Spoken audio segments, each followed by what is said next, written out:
How about that Dynamite? How about it? December the 6th, 2023. Oh, I know you and your feelings. I already know you mad. I know you're mad, but we gonna talk about it. It's gonna be all right. We gonna get there eventually. We gonna talk about this. What a show. Amazing show. It's hilarious. But first, the Hardy Boys, they're not Edge and Christian. They don't, so they are not on the show and are now complaining that they're not on the show. Meltzer is talking about there being negativity around AEW, so we're going to talk about all of that. We're also going to be discussing the negativity around the Continental Classic, which I'm probably going to end up doing a little bit of a rant on the Continental Classic as soon as I do the review part of the show, because I've been holding that in for a couple of days. I was going to do a separate video just yelling about the Continental Classic, but I decided, nah, I'm going to give it to people who actually listens to the reviews. I want to make people, hey, you should listen to every video, not just certain ones. So let's get into this. The Hardy Boys, they're not happy with their position in AEW. And that is, it's not a surprise that Matt is complaining. Matt has a podcast and he needs to engagement farm. But Jeff is complaining. So you know it's something going on wrong. So here's from Matt Hardy's podcast, him talking about AEW. He says, I'll just say, like, creatively, the way we've been utilized for the last 4 months has been very frustrating. We've been very patient, but there's been a lot of frustration with things we've done and how we've been utilized in some ways. So I feel like the natural thing to do was to play off of and channel that frustration and kind of put it into what we're doing. And to those people, if they hate us, we will give them a reason to hate us. You know what I mean? And there's something we can do to evolve our characters and once again reinvent into something we've never done.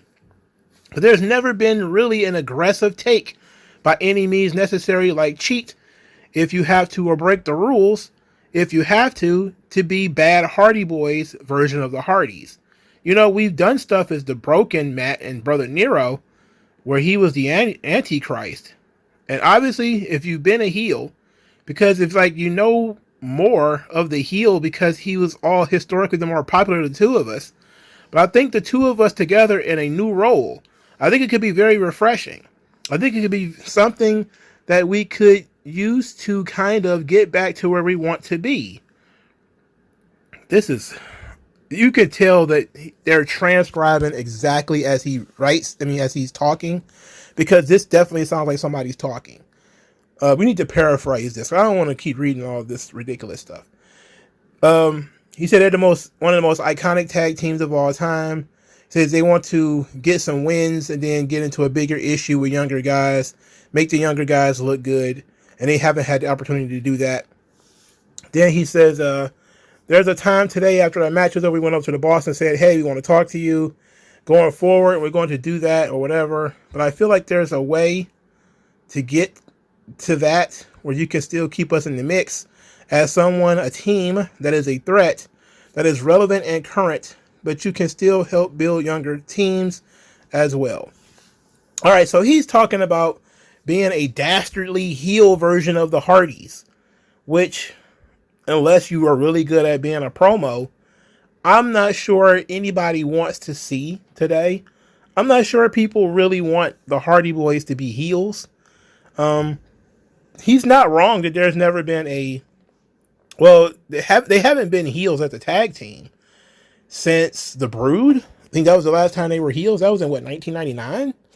So they haven't been a heel tag team without the supernatural gimmick in 20 years, 23 years. So it's been a really, really, really long time. So it is intriguing, but Matt cannot perform. Matt Hardy wrestling is one of the saddest things you could ever look at on a wrestling product.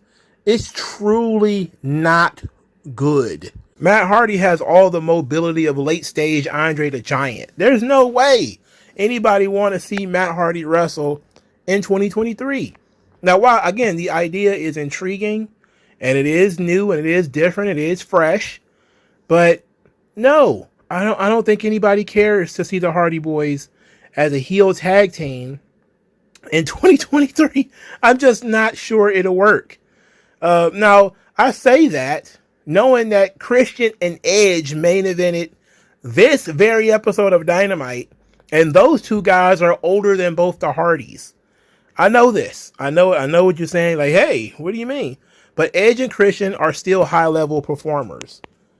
Christian is having some of his best mic work in the world ever in his career right now. No, he's not what he used to be in the ring, but the guy's almost 50. All right? Edge, really good storyteller. He's not what he used to be physically. Still, great promo. Neither one of the Hardy Boys are a strong promo. And one of them, well, they both beat up and injured. You know, even more so than Edge and Christian. At least Edge and Christian had a couple of years off. I think Christian had, 3 or 4 years off. Edge had 10 years off. The Hardy Boys have never taken a long time to be off, outside of when Jeff gets busted and ends up getting sent home for a while. Otherwise, they've just been working, jumping off ladders, beating each other to death.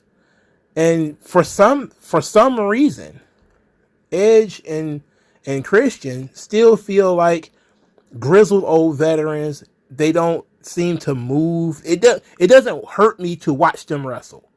It literally harms me to watch the Hardy Boys wrestle. How Jeff is at literally is like watching a video at 0.5 speed. That's Jeff Hardy. All right, he's moving extremely slowly, and every bump looks like it hurts, and he's getting sloppier with the stuff that he can do. But Matt, oh, forget it. Matt moves like a machine. He moves like RoboCop. No way. Nobody wants to watch Matt Hardy. Now, Matt Hardy voiced his complaints, but now Jeff has complaints too. He says, when I first came back, it was pretty exciting. I didn't know what was going to happen in the near future. But the last time I was in the extreme dimension of your podcast, I guess he means Matt's podcast, I said in WWE that I felt like a ghost just walking around backstage.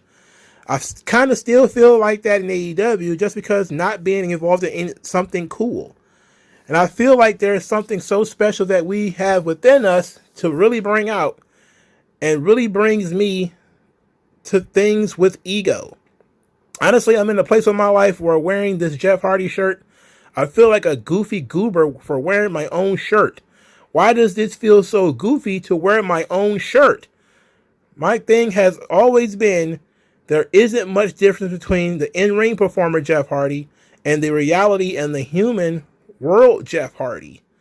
At the show the other night, at the concert, I talked about ego. And another wrestler said, you never had an ego. But I think I need to bring my ego back 10 times more intense than it was when I was the Antichrist of professional wrestling. It feels like it's inevitable. It feels so right. You have to create the moments yourself. And when you're passionate about something, and little by little, we're eventually going to get there. So he's talking about having an ego, bringing his ego back. He said he feels like a goof for wearing his own shirt, which is he's disassociating from the character, from what it seems like, because of what he wants to do and what he has to do are two different things, as opposed to Jeff being able to just do whatever he wants. And, you know, especially when he was in TNA, he was literally doing whatever he wants. Like he did like Will o' the Wisp, which was like one of the worst things ever. And the Antichrist, which was, I think he was the leader of Immortal at the time. I hated that. I don't like the idea of heel Jeff Hardy. I can't stand it. It always feels so forced, and nobody truly ever hates Jeff Hardy. That's the problem why the heel Hardy Boys idea, while intriguing, while interesting, doesn't work. Because nobody hates Jeff. Everybody hates Matt. Matt sucks. But Jeff, everybody loves Jeff. Jeff can set your mom on fire and you'll be like, oh, just swanton off a ladder and I'll forgive you. You know, we haven't gotten to a point where we got a mean streak out of Jeff or something out of Jeff that we feel like, we hate him. we get frustrated with them, with the DUIs and, you know, getting arrested and all this kind of stuff. That's frustration. That's not hatred. We don't hate Jeff Hardy. We get frustrated by Jeff Hardy. So I understand what he's saying, like, hey, I want to do something cool. I want to bring my ego back. I want to do this and do this. And not all Jeff Hardy's ideas are good ideas. Again, Will-O-the-Wisp was not a good idea. That title he was running around with in TNA, that wasn't a good idea. And that was a Jeff Hardy designed the title, I think. Yeah, that thing was ugly. I mean, it had a face on it. There is no good belts with faces on it. I can tell you that now. If it got a face on it, it's no good. So the Hardy Boys are complaining. It's too bad. Hate to break it to them. Nobody cares. I'm sorry. I love Jeff, Matt, whatever. But nobody's going to listen to the Hardy Boys. You're both washed. But Matt Hardy is full laundry. I'm talking washed, dried, hung, folded up, shoved in a drawer. It's over. All right, so Dave Meltzer said there's a lot of negativity around AEW right now.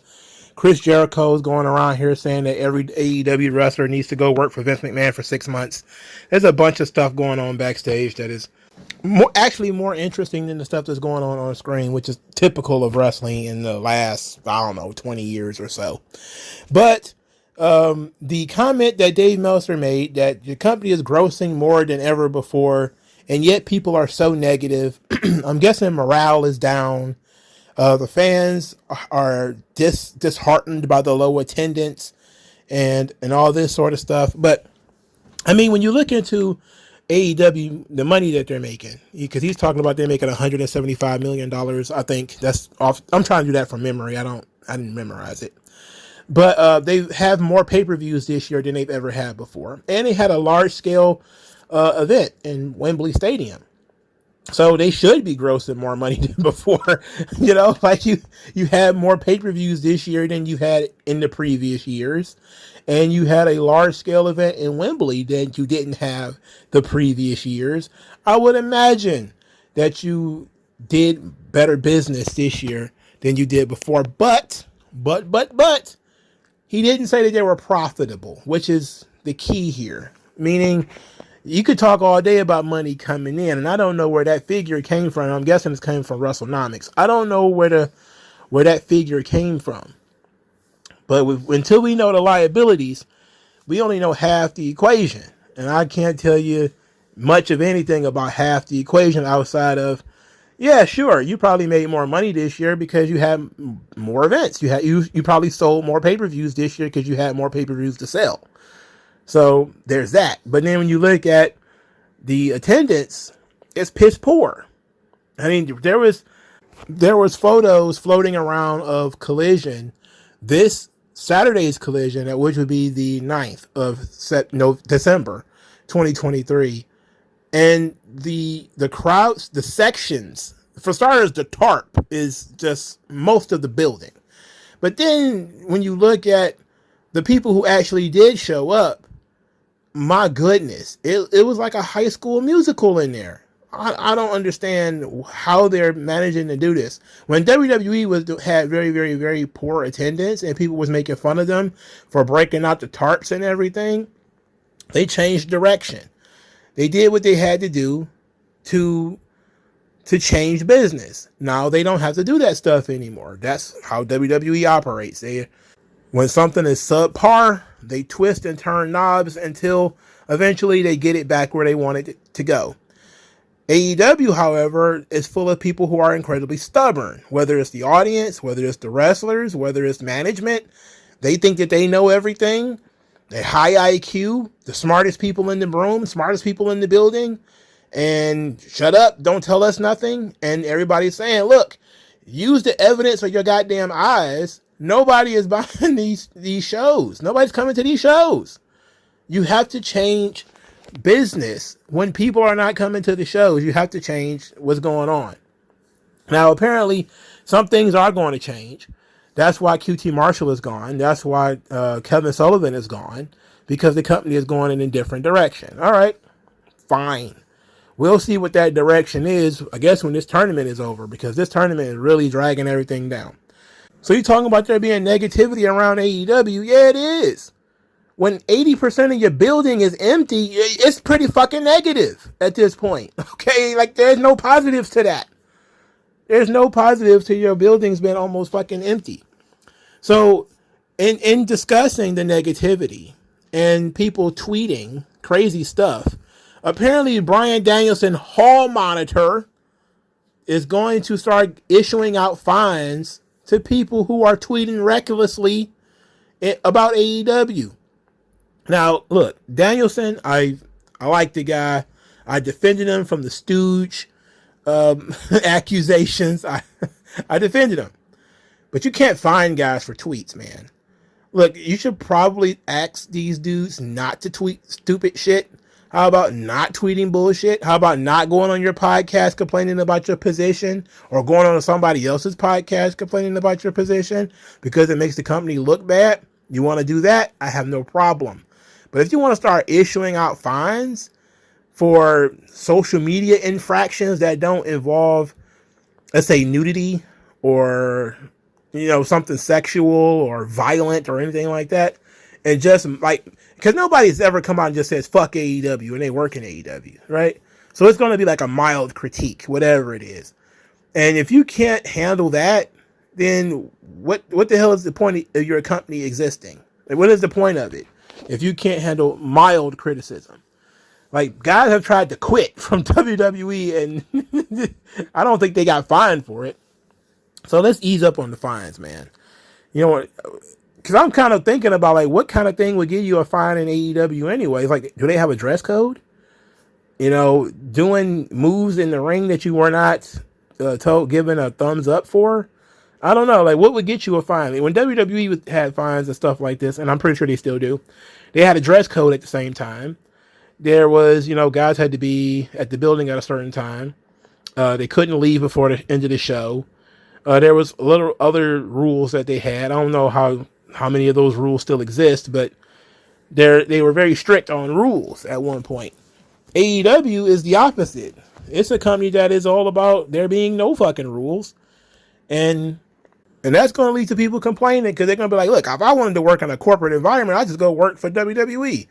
I came here so I can get drunk with my friends, and show up at 10 minutes to bail and not have to worry about this and go over my time because somebody apparently goes over their time every week. So I don't know. But I'm not a big fan of the whole I'm going to fine people for tweets. Because it's like, that means he has to troll tweets. That's lame as shit. I wouldn't want a job where I got to police somebody's tweets. I got to police your social media activity. I got to watch a grown person on Facebook. Like, you can't say this. You can't say that on Instagram. Toni Storm going to have her butt cheeks out on Instagram. But if I tweet my displeasure at my booking, I'm going to get a fine? Come on, man. Get the fuck out of here. Come on. No. She can tweet out her OnlyFans and all these chicks at their butt cheeks out, but I can't tweet my displeasure at my push? Nah. No. I'm not going to do that. We're not doing that. Just drop this. Okay, just drop this. Maybe pull people into the office. Talk to them if you can. I don't support the idea of not communicating. I think that's some of the worst thing you could do to a person is to leave them in the dark about things that involve them. So if somebody says something that really pisses somebody off, let them know. And if you need to, I guess, suspend them, create a strike system, I guess. But, the fines, I'm not a big fan of it. I'm not a big fan of the whole trolling your social media, looking for things to catch you over. That's kind of lame. Unless they got some kind of complaint situation where if you say something that leads to a complaint, and then this complaint goes to the disciplinary committee, and then they look at the thread or comment that is made, and then they make a determination. I'm still not a fan of it, but that makes sense. That makes more sense than Bryan Danielson sitting in his room, in his hotel room, scrolling up and down Britt Baker's social media looking for something to get mad at. Like, we need extra water backstage. Somebody hit this girl with a $500 fine real quick. Nah, come on, man. Get the fuck out of here. All right, one more piece of news and notes, and that's Danielson himself. a lot is being made out of some pictures of Collision where Danielson was bleeding and sitting on the mat surrounded by doctors and other medical professionals. And people are like, look, he's hurt. Some people are saying that it's a work. I don't know if it was Collision or Rampage that he supposedly did this at, but I'm guessing it is a work. I'm going to guess it's a work because if he was dumb enough, and look, he shouldn't be working anyway. He just had surgery. I'm not even going to hold you up. He shouldn't even be wrestling. And I'm at the point right now with Bryan Danielson where I don't have that much sympathy for him anymore because he's going to wrestle himself into an early grave. He loves it. He loves the game so much that if it kills him, he don't care, you know? So I'm at the point right now where if this is what he wants to do for the rest of his natural life, go for it. So I think it was a work. But if it was real, it'd be truly sad that this guy cannot work 2 weeks in a row without getting injured. But I'm pretty sure it's a work. It's probably going to be a way for him to lose matches in that tournament without, getting bested by other people.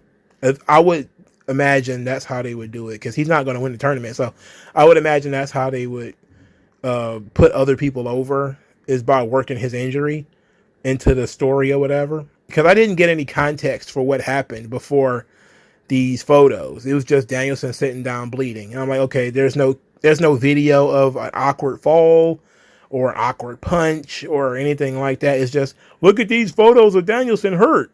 And I'm like, nobody had a video of like him falling on his head or anything like that.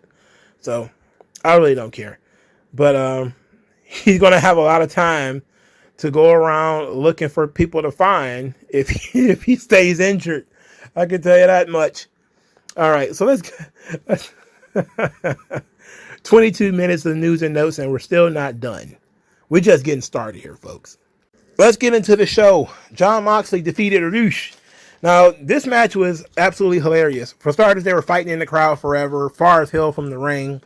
So you know that there was no countouts, no disqualifications, apparently. Mox flipped Rush off as Rush was showboating. This was an interesting match because we know Rush hates doing jobs. Now, if you don't know that, you know it now. And if you watch this match, you know it.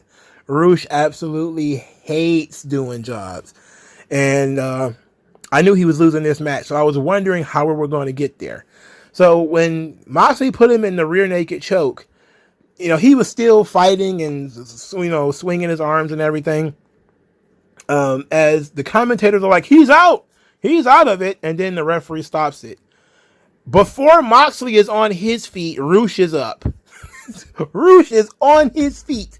Before Moxley is on his feet, he's literally up, awake, and arguing 2 seconds later.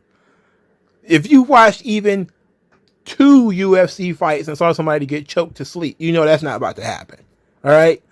This guy literally got choked to sleep and was up arguing 2 seconds later. He hates jobs. This is the absolute epitome of kicking out at 3.1. All right? This is, I got to protect my image. You didn't really choke me out. The referee screwed me. That's what this was. He hates doing jobs. So, that was humorous to me. That was funny. I like Rush, man. I heard Jim Cornette go off on Rush, say that if you can't make money with a guy like Rush, you just don't know how to book.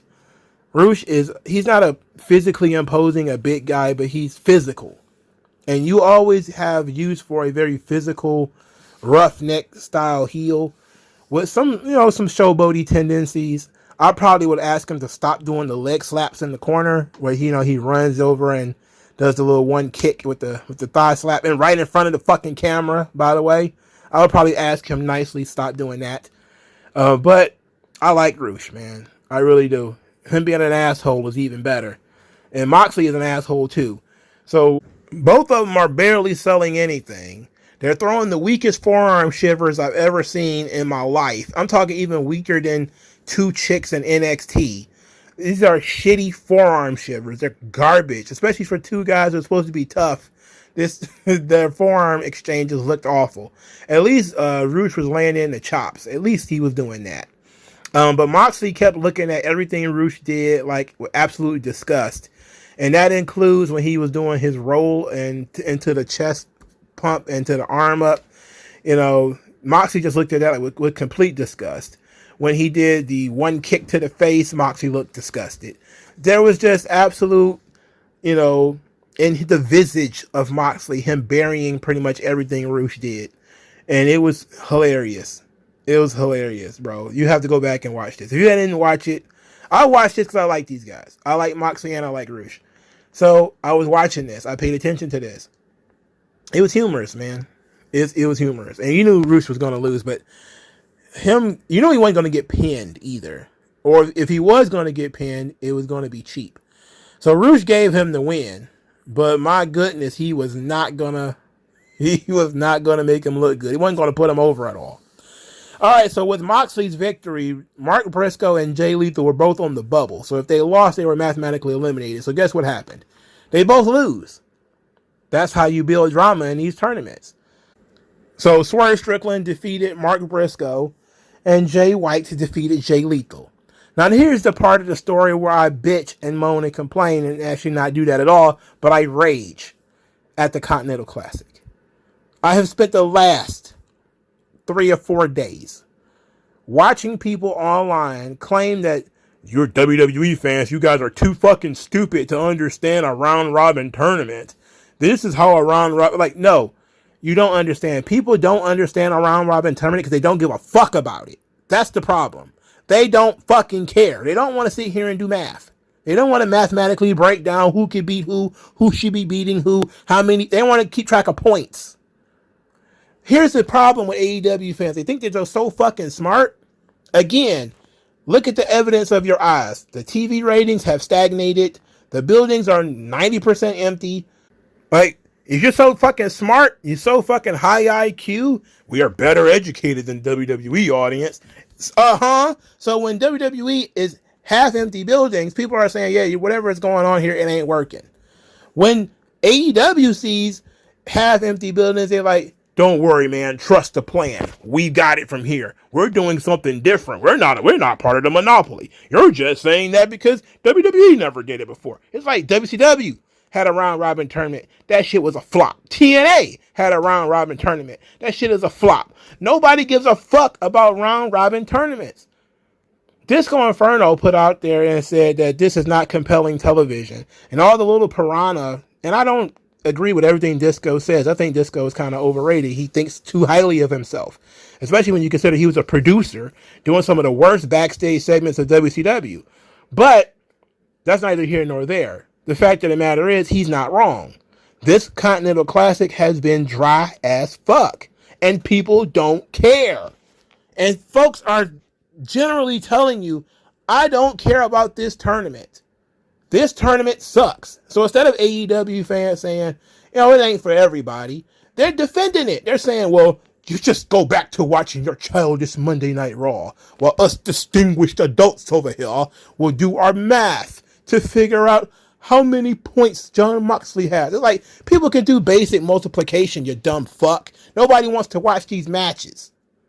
Nobody gives a shit about these matches. All right? There's no story. There's no drama. There's no tension. There's no reason to watch this shit. And because there's no reason to watch this shit, nobody's watching this shit. Now, I don't know what the WWE fans are expecting the AEW fans to do. Because we're in the middle of the fucking tournament. Now, you can't just cancel it. You can't be like, well, everybody hates it. Just going to drop it. Like mid-tournament, we're done. We changed our mind. We're going to unfuse all these titles. Too bad. Nah. But what people are telling you is that if you're going to book this stupid fucking tournament, you have to do it better than what you've been doing. What you've been doing ain't working. That's what we're saying. All right. This shit sucks. This is not Japan. All right. You are playing to a very, very, very niche audience right now. And everybody else is sitting around unfulfilled saying this tournament is terrible. I'll probably come back afterwards. And yeah, there were probably some teenagers in there saying, what is this? What is this 3-point stuff? But most of the people are just tuning out.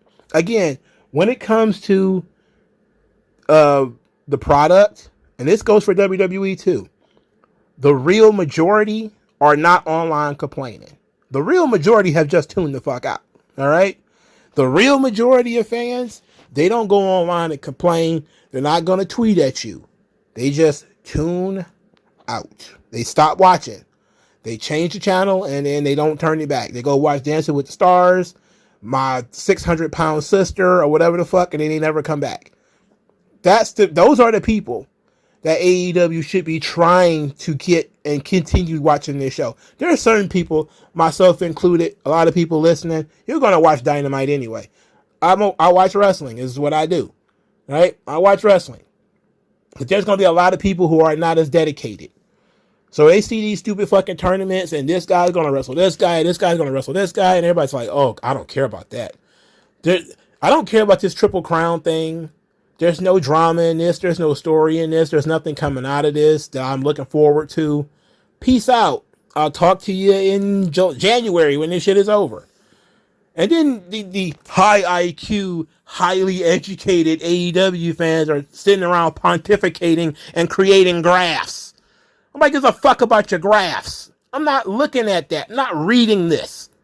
I don't care about this. That's the only thing people are telling you, is they don't give a fuck about this tournament. And there's nothing you can say. There's no amount of abuse you can throw at somebody that's going to make them care about something they don't give a fuck about. It just won't happen. You can sit there and call them dumbasses all day. They're just going to fucking turn the channel. All right? It's just they don't care. They don't care. At the end of the day, you can make as many graphs as you want. And I laughed out loud when I saw that guy create a graph trying to explain round robin tournaments to WWE fans. I'm like, bro, these people ain't gonna read your graph. They laughing at you. You're an idiot. They're giggling at you for being a dumb fuck. They're trolling you at this point. I don't care about this tournament. Nobody cares about this tournament. This tournament was ass from the beginning. It was doomed to fail, bro. It was doomed to fail. Couldn't do nothing else, if we're being honest. So this Continental Classic needs to fuck right on off. There's nothing you could do about it because you're in the middle of the tournament, but maybe next year, probably not. Maybe make this a one-time thing. Once all the belts are fused together, you don't need to do a tournament anymore. Okay. Get that off my chest. Moving on. Roderick Strong cut a promo where he starts yelling people's names. It went from Adam to Samoa to Renee. So he's just doing it with everybody now. Anyway, he calls Samoa Joe his best friend by proxy and says that Samoa Joe is going to put his hand on a hot stove when it comes to MJF because he truly still believes that MJF is the devil. Then he starts talking about his wheelchair, the wheelchair being consequences, and everything in life has consequences. Then he says that he's been held back by his wheelchair and he will not be held back by the consequences of his actions any longer. He will no longer suffer consequences. And then he threw the wheelchair and he's now standing up, walking around again. So I don't know what this means. He didn't need the wheelchair in the first place. Now he has liberated himself from the wheelchair. I don't get it. Is Roderick Strong the devil? I mean, he could be, right? Couldn't Roderick Strong be the devil? Like, I know a lot of people think it's going to be Kyle O'Reilly. I know that there's people running around saying that it don't matter now.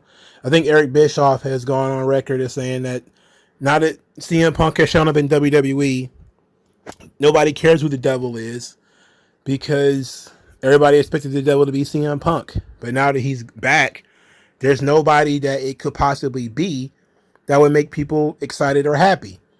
That's kind of true. I mean, that's kind of true. You know, of all the people that I've tossed out, from Sammy Guevara to Wardlow to, they talked about it on this episode, Hangman Page, to a bunch of other people, I don't think any of those folks would be a true surprise. I really don't. So, but Roderick Strong is a good option, I think, if you were going to do it. He's been feuding with MJF for a while.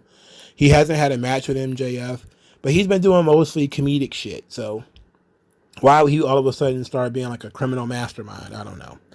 But speaking of MJF and the devil and everything, we got Hangman Adam Page. He's outside of MJF's locker room cutting a promo on Swerve, saying that him and Swerve are still not done. He took something from Swerve at the pay-per-view that Swerve will never be able to get back, and that the two of them are now bound forever.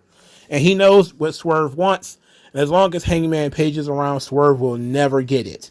So then MJF comes out, and the two of them start to bicker. As MJF starts talking about the match giving Hangman Page an STD. They start arguing about who beat who last time and all this AEW history. Nobody cares about this shit, by the way. MJF says that Adam Page is the devil. Adam Page said that MJF is the devil. He calling him Jussie Smollett, right, by the way. The two of them get to arguing before they get ready to come to blows, before Samoa Joe stops the fight. He tells them to stand down. He gets in between them. He pulls MJF along because they're about to have this tag team match. So Samoa Joe comes to the ring. Then the lights start to flicker. A bunch of very small men surrounded. I mean, they were tiny. Tiny, tiny men. It was like, I think Samoa Joe could have took them. Very tiny men surrounded the ring. And Samoa Joe was basically blocked in. Then on the big screen, we see MJF face down with a beer bottle smashed over his head and the broken glass laying all over the ground. And Samoa Joe leaves the ring. Chase runs up to find MJF. And so the match is canceled. The match that they spent a week talking about has been canceled. I wasn't angry about it. I was mostly like, okay, interesting angle you got here. And of course, they tried to do the red herring of the beer bottle to let you believe that it was Hangman Page that hit him in the back of the head with a beer bottle. But it could also be James Storm, who is known for hitting people with beer bottles, or famously Bobby Roode. He hit James Storm with a beer bottle, won a world title. I love that angle. That was one of my favorite non-WWE angles of all time. I talk about it every time I think about it. If you didn't see that, it was truly a gem of a TNA storyline in which Bobby Roode smashed the beer bottle over the head of James Storm and stole the world title from him.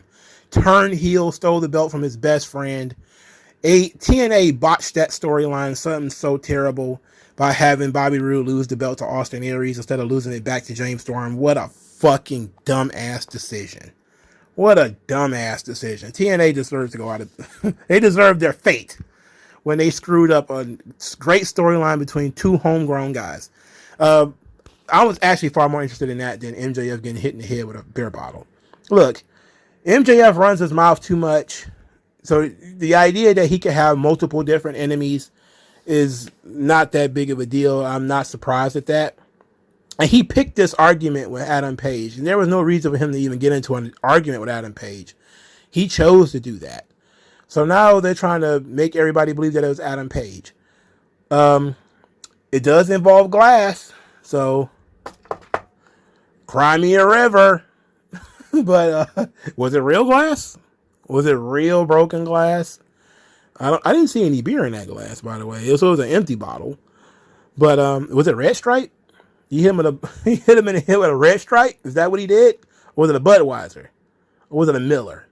What kind of beer do you think Hangman Page drinks? You think he's a Corona kind of guy?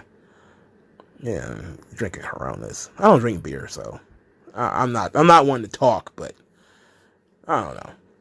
It seemed like, guys who watch football drink a certain kind of beer, and I don't think Adam Page is that kind of guy. But anyway, I don't care. I'm at my wit's end when it comes to this devil thing. It would have to be John Cena.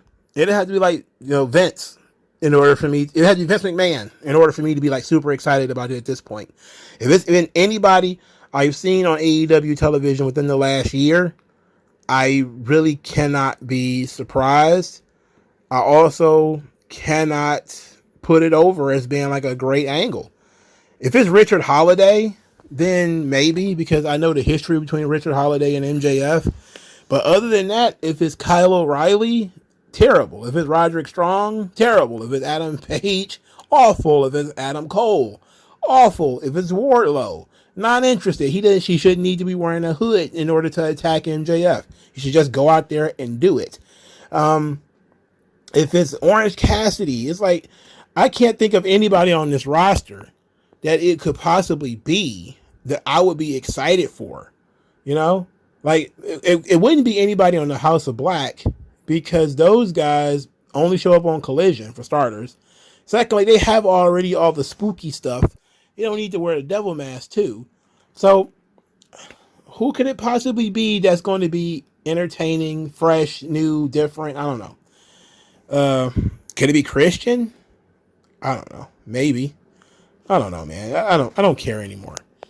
John Moxley cut a promo about being humble before God and his mom, but no one else, essentially. So he expected to be 3-0. He expects to go 5-0 and be the ace in the world because he's the ace of the world. Then Swerve got in his face and they argued about some stuff. Okie dokie. Whatever. Mariah May says that she was planning her debut with Tony Khan. When she was asked about it, she said it wasn't nobody's business. Then she said she's going to be studying Toni Storm from ringside. But then when they did her match, the Toni Storm versus Sky Blue match, Mariah May was not at ringside at all, actually. So, Toni Storm versus Sky Blue. Toni Storm got a very special introduction from a guy named Bill Bunch of Letters. I don't know what the hell his name is, but it looked Polish or something like that. So I just call it Bunch of Letters. So Bill Bunch of Letters does this really awesome promo, which was no doubt written, on Toni Storm and her prowess and her passion and her skill and her movies and all this kind of stuff. It was great. It was a legitimately great intro for Toni Storm. And it fit because this is a guy who's like the voice of Turner Classic Movies, which is kind of the gimmick. So it worked out. He should have been in black and white, but it worked out. I know that sometimes in Turner Classic Movies, he's in color when the movie's in black and white, but I think that everything involving Toni Storm should be in black and white. I'm sorry. I can't get away from that gimmick.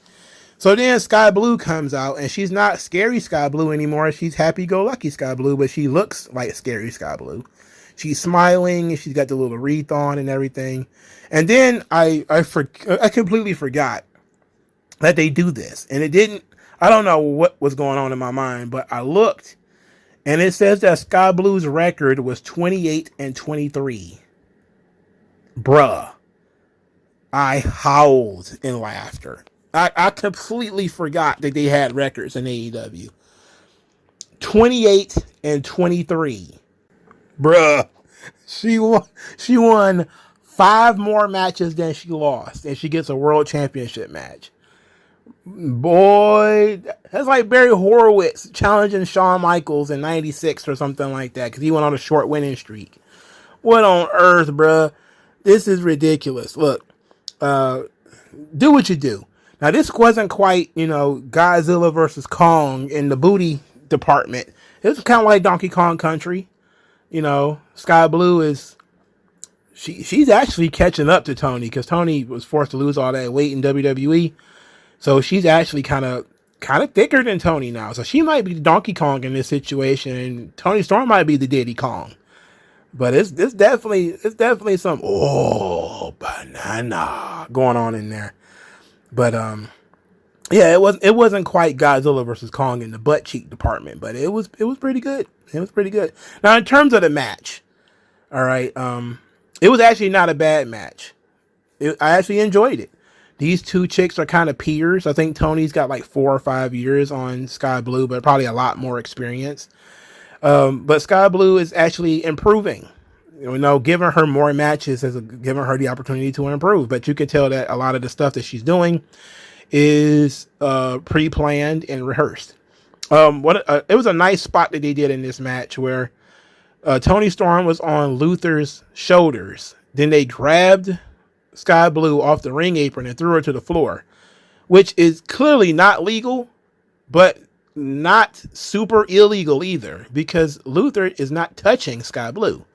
He's touching Tony, and Tony is doing the move.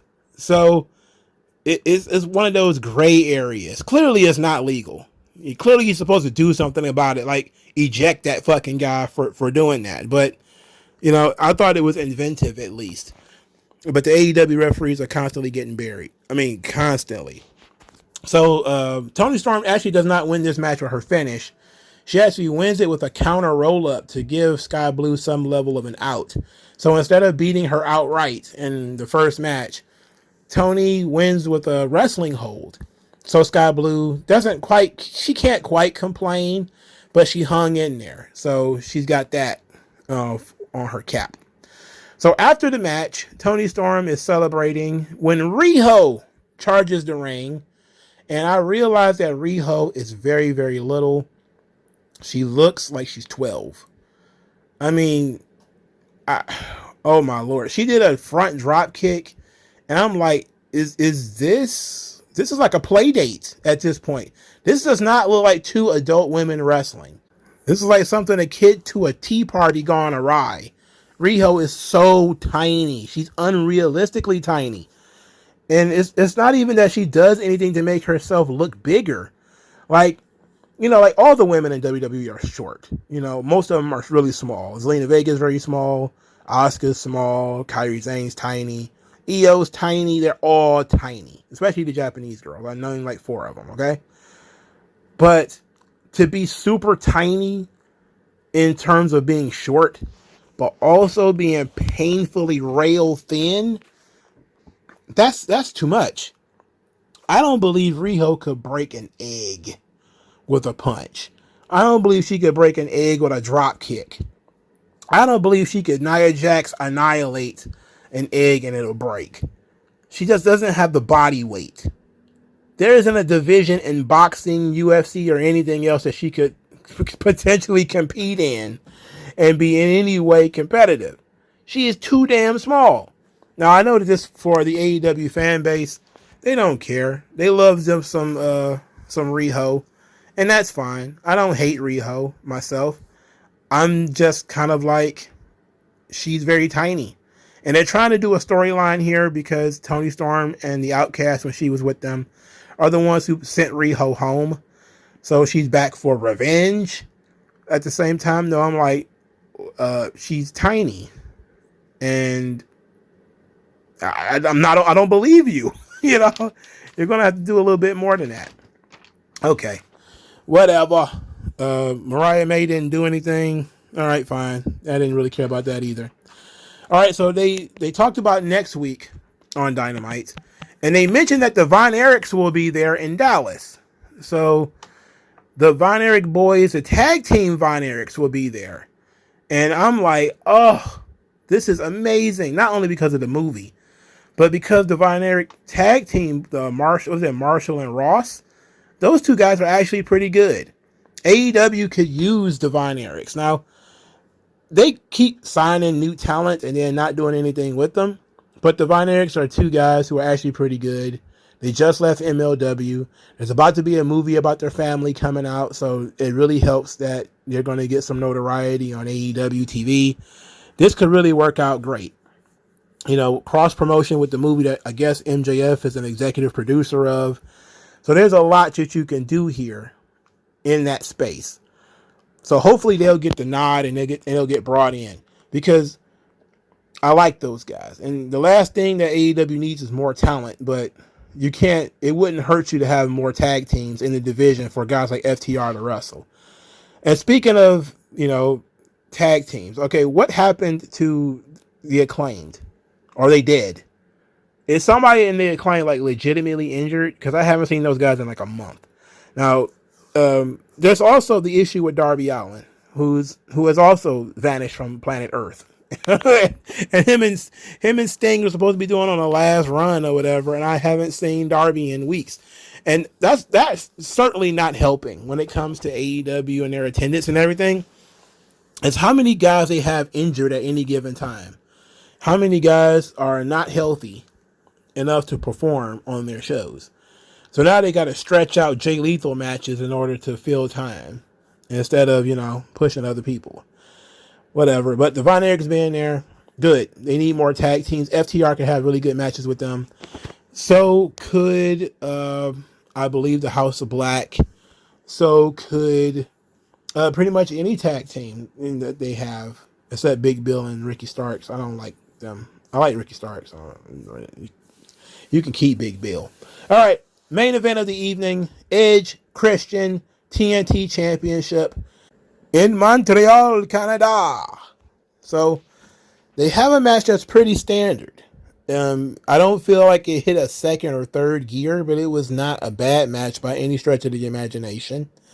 And then we get to the end and stretch. The ref is bumped. There's, a visual pin on Christian. Then Nick Wayne's mom gets in the ring. Look, Wrestling 101 is when somebody hits the ring during the ref bump, the babyface is about to have a bad night. So then she gets the TNT Championship. She pretends that she's going to hit Christian. She hits Edge. This leads to Christian winning the match. And I nodded in approval, if we're being honest. Edge crushed her son's head right in front of her. Yeah. Her heel turn is justified. It's a justified heel turn. She got revenge on a guy who injured her son. So there that is. I mean, that's just where we lay in this situation. You tried to kill her son. She cost you the championship. It doesn't look like she's going to be joining Christian. It just seems like she wanted to fuck Edge. And hopefully not in the way that Christian wanted to fuck her. But it stands to reason that if somebody crushed your son's head, you take him out. My only problem with this is it was so cliche. It didn't have panache. They did the old ref bump. So that opens up the dramatic elements for the, it's a bloodline staple at this point. As soon as the ref goes down, it's time to start doing pantomime, it's time to start doing theater. So, as soon as the referee went down, I knew some shenanigans was about to occur. It would have been so much better if they were like fighting in the crowd, but it was Christian's idea. And it was Christian trying to escape Edge, and he went into the crowd. And she attacked him from the crowd with like the TNT title or a brick in her purse or something like that to make it seem like it was a Christian plan. Like Christian set him up. Like Luchasaurus is not there to help him. Nick Wayne's not there to help him, but she is. And all Christian had to do was lure Edge into the trap. And if he would have done that, and then he could have threw him in the ring, hit his finish, and pinned him, that would have been perfectly fine. It would have actually been more interesting. Because you could have hid her amongst the other people, and only somebody with really sharp vision would have noticed that she was there. I certainly wouldn't have been able to pick her out of a lineup. I still don't know what that bitch looks like. And I've seen her on this show 4 or 5 times. Right? And if you showed me even one picture of her, I probably wouldn't even be able to pick her out. So, if you'd have done something slick in the way of a way of doing it, it would have been much better. Look, it's a cliche to have this heel turn happen in this way. You had to add some sprinkles to it to make it pop a little bit more. Because everybody knew she was going to turn the moment she got in the ring and she picked up that belt. Everybody knew she was going to turn. Not one single soul that has watched a wrestling show thought she was going to attack Christian. Christian, he said such horrible things about her. It's like, yeah, but Edge crushed her son's fucking head. He crushed her son's head. Yeah, she's going to hit him with the belt. That's why we have to add some sprinkles to it. Do something interesting. Instead of the ref bump, have the ref back be turned. She comes down ringside and she's got a purse and she puts her purse down or whatever. And then Christian kind of crawls over trying to get to the purse. And then when Edge reaches for it or whatever, she cracks him across the head. While the referee's back is turned. Or something with some panache. You could have did the same thing, just do it a little bit differently. By doing it in the most obvious, flat way possible, you shit all over the match that they were having. And you kind of just made it boring. Like it was a boring, let's just get this out of the way kind of turn. And that sucks. These guys deserved better than that. They were going out there actually doing work.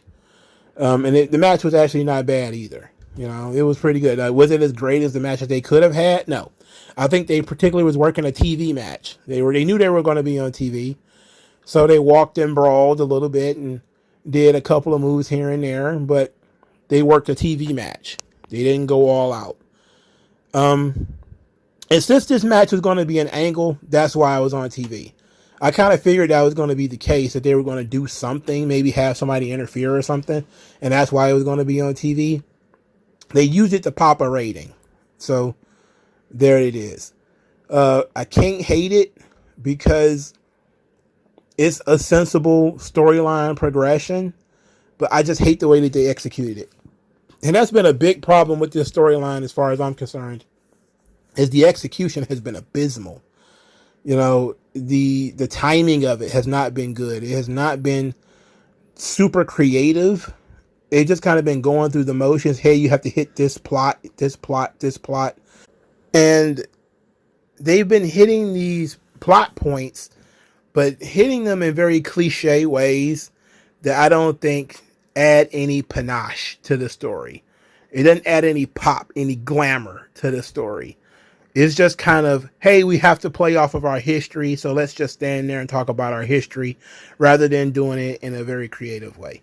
And then we're going to do it all pretty much at one time. Then we're going to do Christian tries to be fake contemplative, fake apologetic, but we're going to end that segment. It's going to be a long segment, but we're not going to actually show that Christian might be legitimately sorry, or he's still a scumbag, but he wants to give Edge some time.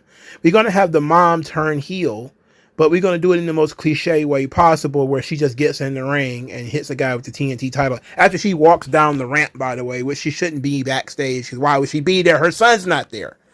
So there's a lot of different things that they could have done just a little bit better, but I can't be mad at it. I can just say that there's probably better ways to get to the same outcome. And I think that they lacked creativity in getting to the same outcome. All right, so that's Dynamite. Let me know what you guys think. I'll talk to you guys later. Peace out.